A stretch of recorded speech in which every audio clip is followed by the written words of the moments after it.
Good evening, all of you. Welcome to the fifth lecture of On His Blindness.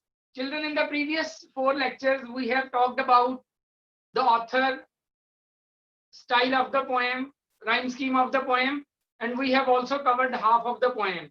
Now let's continue with the next part of the poem.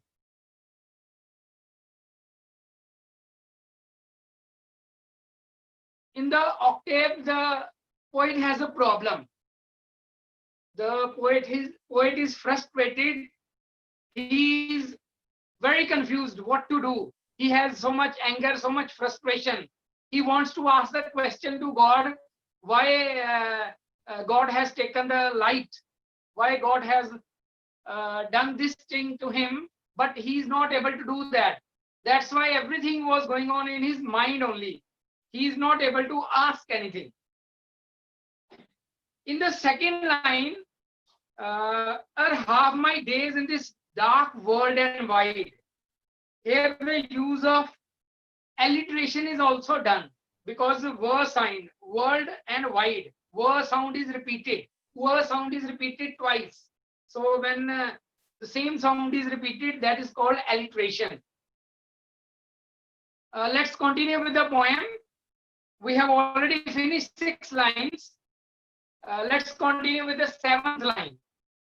When I consider how my light is spent, and half my days in this dark world and wide, and that one talent which is death to hide, lodged with me useless, though my soul more bent, to serve there with me uh, my maker and present my true account, lest he returning chide. Till this we had already finished. Now we'll continue with the next line.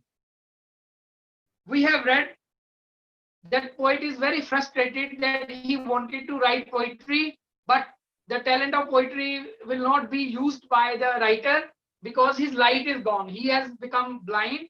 That's why he is very afraid also. He remembers the story of the parable of God, where the servant who had one talent was not able to use that talent. He he put that talent unused with him. That is the reason he is also afraid, because he is given one talent by the Almighty, the talent of writing poetry. Now he will not be used. Doth God exact labor? Doth means does. God exact labor. Is exact labor here means desire, demand, work done at the end of the day. Here, children, there is a comparison between day and life also.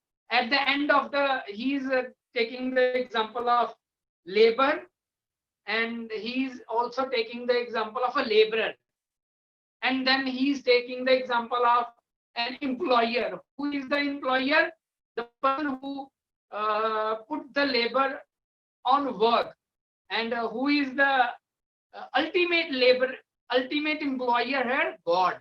Just like the employer asks the laborer at the end of the day, what have you done? If you have not done anything, you will not get the salary, you will not get your payment. Similarly, he is afraid that if on the judgment day, he is not able to, before that, he is not able to do his duty, he is not able to use his talent properly, he will be worried. At the same time, he says, how can God do this thing? On one side, God wants that you should create maximum religious poetry. On the other side, he has taken the light. How can you do that? Light denied. Light denied. Doth God exact labor? Light denied. He has taken his right. He has taken his light, and now he is thinking God has no right to demand work from him. God has no doubt to ask what he has written, what he has not written in his life, whether he has used the talent or not used the talent before the death, before the judgment day. But I have already told you, children, he is just thinking. There is so much storm going on in his mind. He has a turbulent mind at present. His mind is so confused. So he is just thinking. He cannot ask this question. This question comes to his mind, but he is not able to ask. And he cannot ask because he is a Puritan. I hope the seventh line is clear to you. Doth God exact labor, light denied? So there is a contrast. He says on one side you have given me the talent, and on other side you have taken the light from me. How can you do that? How can you do that? So this is the question in his mind. I fondly ask. I fondly ask. To whom he is asking this question? He is asking this question to himself only, because he cannot have the courage. He cannot ask the question to the maker, to his master. I hope children, these seven and a half lines are over. Children, octave is over.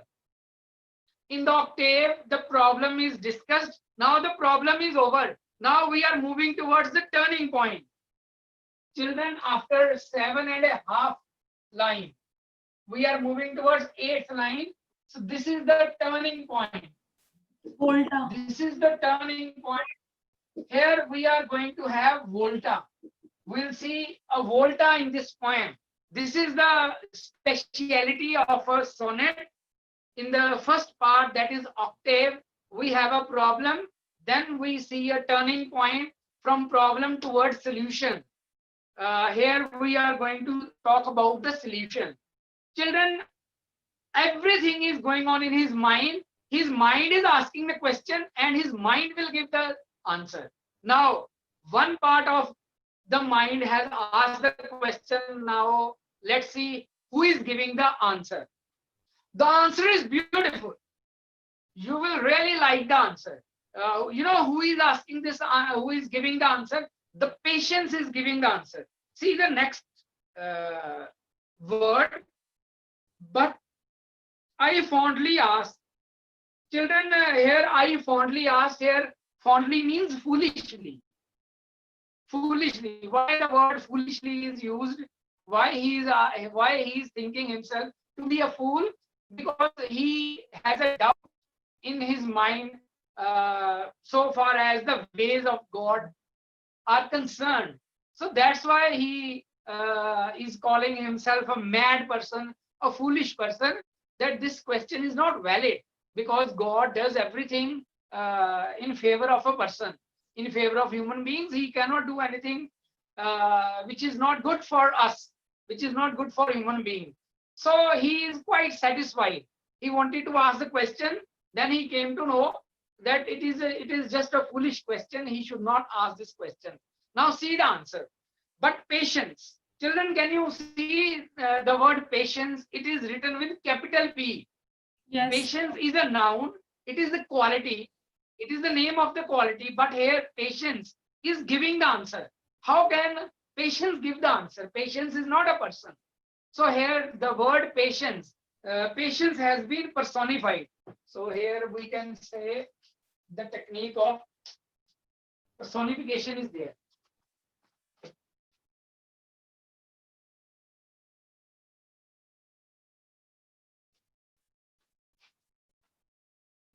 The technique of personification is there. What is personification? When we give human characteristics to non-human beings, when we give human characteristics to animals, when we give human characteristics to things. Here, patience. Patience is the name of a quality. Here, patience is giving the answer. Patience is giving the answer. He is solving the problem. John Milton was in a big dilemma. Now this dilemma has been resolved by patience. So patience has been personified here. Patience is giving the answer. Now let's see what's the answer. Let's see the turning point. Shweta, how many children have joined the class? Sir, 32 only. Okay. Let's continue. Today we'll finish the poem. Only last 6 lines are left, but these 6 lines are extremely beautiful. But patience. Patience has been personified. What is patience here? His inner voice. Earlier also his inner voice, his mind, his soul was creating a disturbance for him.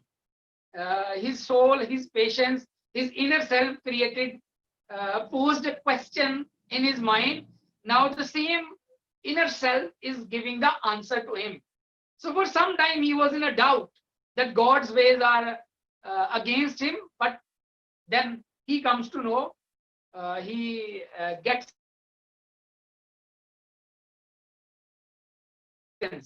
But to prevent mean to stop this confusion going on inside John Milton. Now to prevent that storm, to stop that confusion, right? To prevent that confused situation, very slowly the patient gives the answer to John Milton. But patience to prevent. Why patience has to speak? Because the patience has to solve the problem. But patience to prevent that murmur. That murmur means those doubts, those confusions. So soon replies. Soon replies means gives answer. Now look at the answer of patience. Children, can you see there is an inverted comma, single inverted comma before God. In ninth line, we have an inverted comma before God, and this inverted comma ends at the end of the poem. Can you see the inverted commas? Yes, sir. In the ninth line, that murmur soon replies. Then inverted comma starts. Then the inverted comma is closed. Single inverted comma is closed at the end of the poem. It means this is the answer.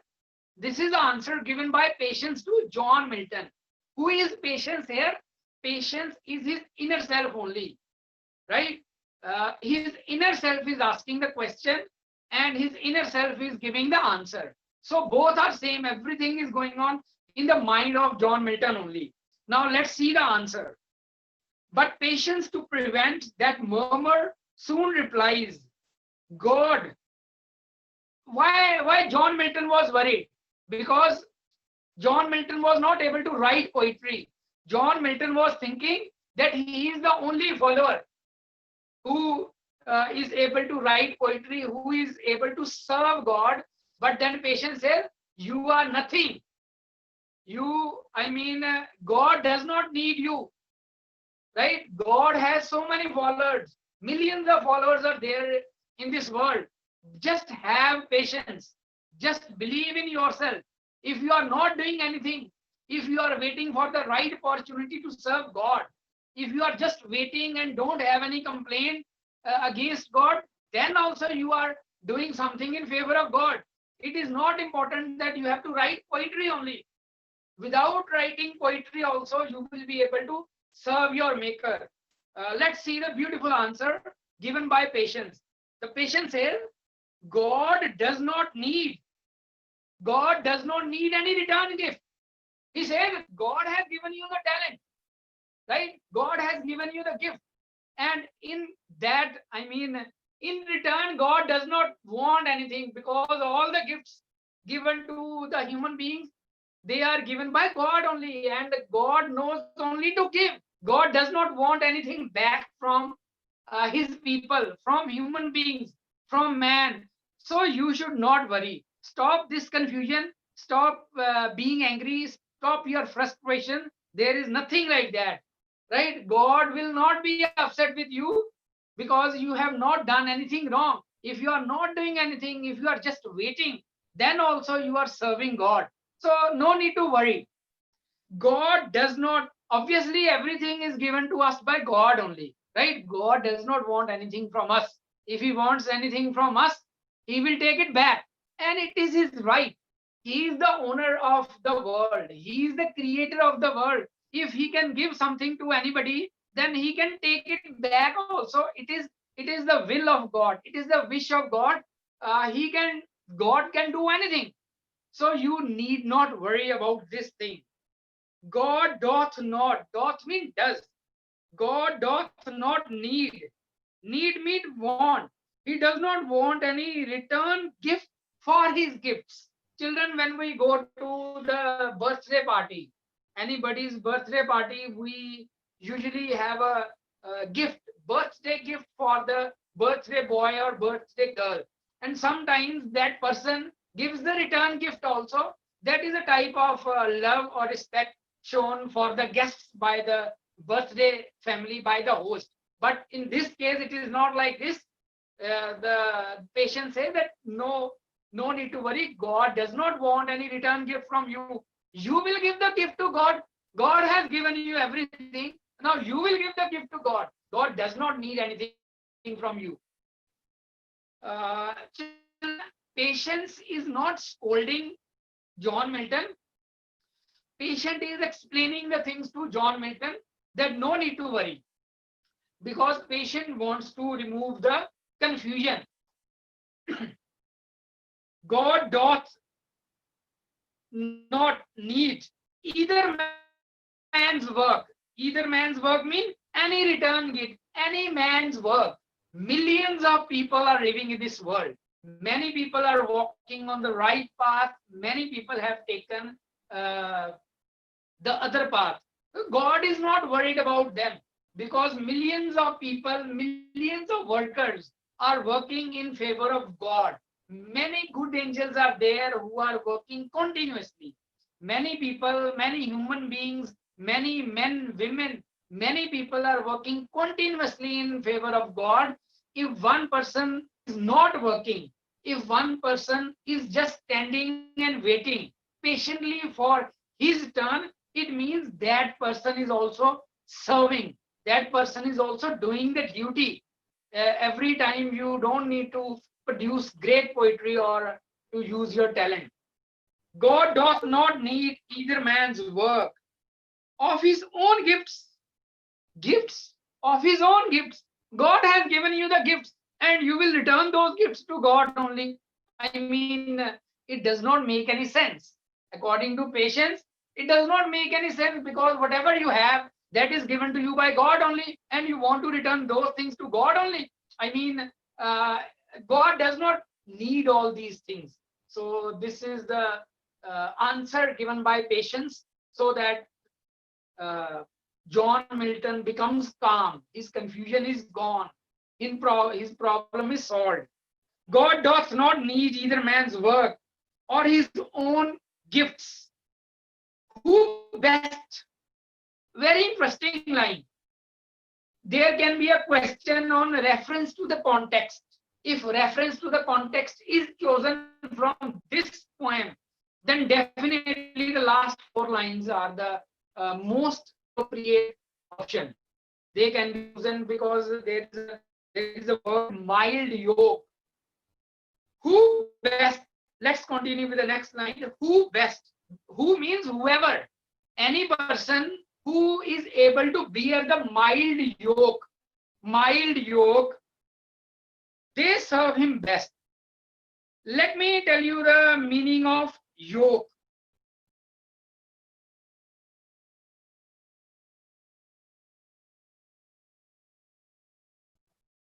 Look at the spellings of yoke, children.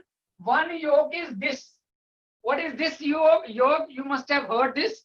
When you boil an egg, there is a yellow color, what do you say, thing inside the egg. Inside the egg, that is called yolk. Then it has got fat. Then the white portion is having a lot of protein. We are not talking about this yolk. We are talking about this yolk. Here, the writer is comparing this thing with small difficulties.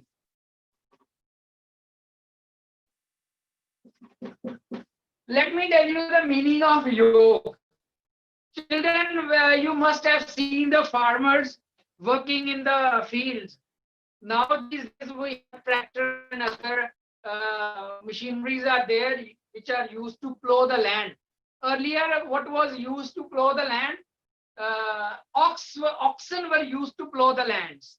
Cows were used to plow the lands, and on the shoulder of those cows there was a wooden type of frame put on the neck of the oxen or the bullocks or cows. Then they used to plow the land. The animals used to plow the land. That is yoke. Have you understood the meaning of Yes, yoke? sir. Yes, sir. Right? Yes. In Punjabi, we call it gadda. Okay. The part of that vehicle which is put on the neck of the oxen, that is called yoke. Earlier, children, farmers used this technique to plow the land. Now here the metaphor is used here. Here, yoke is a metaphor. Yoke is a metaphor. Yoke is related to small difficulties. Children, the writer is saying, very interesting line. The writer is saying, who best bear? Bear means follow or take. Sometimes, children, we have small difficulties in life. God has given life to us. He can do anything with his life. He can give us happiness. He can give us lot of troubles also. Now see, God, the patient is saying to John Milton, your hands are working, your lips are okay, your tongue is okay, you can hear, you can speak, your body is okay, your arms are working, your legs are working, only your light is gone. Na? This is just a small difficulty. This is just a small difficulty given to you by God. If you are not able to bear that difficulty also, it means you are not the pure follower of God. Who is the pure follower? Who is able to surrender to the will of God? Who is able to tolerate the small difficulties given to a person by God? Right? There are good days also, bad days also in life. In good days, you thank God, but in bad days, you should not curse God. Here, patient says, no need to curse God. This is just a small difficulty. And the people who are bear the small difficulty, they are the best servants of God. Look at this line again. Who best bear his mild yoke? Mild yoke means small punishment. Uh, it it can be a type of test also taken by God. It can be an exam also taken by God. God puts us in this difficulty just to test us whether we are able to have patience, whether we are able to tolerate that pain or not. The patience is saying it's just a small difficulty. You have just lost your eyesight. Everything is there with you. Everything else is there with you, right? Your family is there with you. Daughters are there. You can speak. You can hear. You can think, right? You have the talent of poetry. A very small thing is taken by God. And why you are so afraid? Why you are so confused? Why is the poet confused? Poet is confused because he is not able to use his talent. Now he says no need to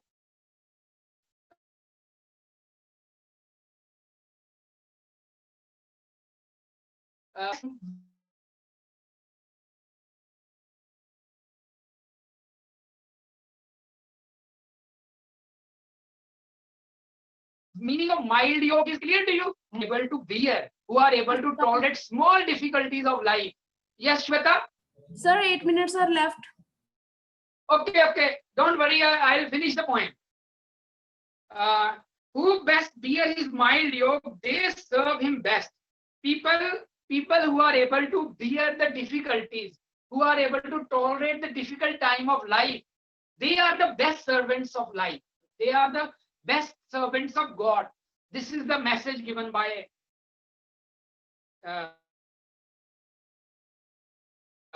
mild yoke, small difficulty given by God, God's kingdom, Lord of the world. He is the Lord of the world. Who best bear his mild yoke, they serve him best. They means people. The people who are able to tolerate the ways of God, who are able to tolerate small difficulties given to them by God, they are the best servants. Let's continue. Now, his state. His means God's. State means kingdom. God is the maker of this world. God is the creator of this world. It is his kingdom. Paradise is also God's kingdom. Earth is also God's kingdom. His kingdom is not small. So many people are there. He says his state is kingly. Kingly means like a king, like a king. His world is very big. John Milton, you are not even this much. The world is so big. You are not just this much. You don't have this much importance in this world. You are very small. Why are you worried? His state is kingly. If you are not singing the glory of God, somebody else is singing. You just wait for his turn. When God becomes merciful, when God gives you the chance to serve him, then you have your turn. His state is kingly, thousands at his bidding speed. What a beautiful line. Thousands mean thousands of followers. Thousands of workers are working day and night. They are singing, they are working in favor of God. Thousands of followers are there. You don't worry. His state is kingly, thousands at his bidding speed. Bidding speed means they are ready to obey the commands. They are ready to obey the orders of the God anytime. You don't worry. They are just waiting for their turn. Whenever they get their turn, they are doing their work. They are serving God. They are serving the maker of this world. His state is kingly. Just see the grandness of this poem. His state is kingly. Thousands at his bidding speed. And post over. Post over means they are doing some place. They are doing some work. Thousands over land and ocean without rest. Right? Many people are working on the land. Many people are working in the air. Many people are working in the water also. Animals, human beings, birds, everybody is doing something in favor of God because his kingdom is very big kingdom. Thousands at his bidding speed and post over land and ocean. Post over means that they go far away places to serve God. Everywhere there are followers of God. Everywhere people are busy. Animals are busy in working for God, in favor of God. His bidding speed and post over land and ocean without rest. They are not taking rest. The work is going on continuously. Many people are working continuously in his favor. Now, what is your duty? Patience is giving the answer to John Milton. What is your duty? Your duty is just surrender to the will of God. Whatever God is doing is for your benefit. If God has taken the light from you, maybe he has taken it for some reason. Maybe your turn will come afterwards, so you should wait. See the last line. In the last line, the poet is completely satisfied. This is the theme of this poem. They also serve. They means people who are not working anything, who are only waiting, who are waiting for the turn, for their turn to serve God. They also serve. Serve means serve the God. So, what is the meaning of serve here? Serve here means submit to the will of God, submit to the ways of God. The person who is able to surrender himself to the will of God and waiting for his turn to serve the Almighty, that person is the best servant of God. They also serve who only stand and wait. Who only stand and wait means who only wait for their turn patiently. Patience is very important. Children, small difficulties come in our life. According to human beings, any difficulty is a very big difficulty. A person starts thinking as if the whole world is finished, as if the whole world has been collapsed. But it is actually not like that. In the eyes of God, these difficulties are very small difficulties. They are equivalent to mild yoke. Mild yoke. If you are not able to tolerate small difficulties also, it means you don't have faith in God. If you have faith in God, just keep on doing, keep on walking on the right path and keep on waiting for your turn to serve God. They also serve who only stand and wait, who tolerate difficulties without any complaint, who are ready to serve the Maker, who are ready to wait patiently and do something in favor of mankind, for the upliftment of human beings, right, who understand the otherness of other being and don't try to hurt others, who are able to tolerate small difficulties in their life, they are the best servants of God. I hope, children, the poem is clear to you. Yes, sir. Such a beautiful poem. See how the poem starts and where the poem reaches at the end. The message given by this poem is that God is great. God does not need your return gifts. Rather, you are dependent. We people are dependent on God. God is not dependent on us, right? If He has given you something, He can take that thing anytime, because everything given to human beings uh, belong to God only. So what is our duty? Our duty is, if we have faith in God, if we have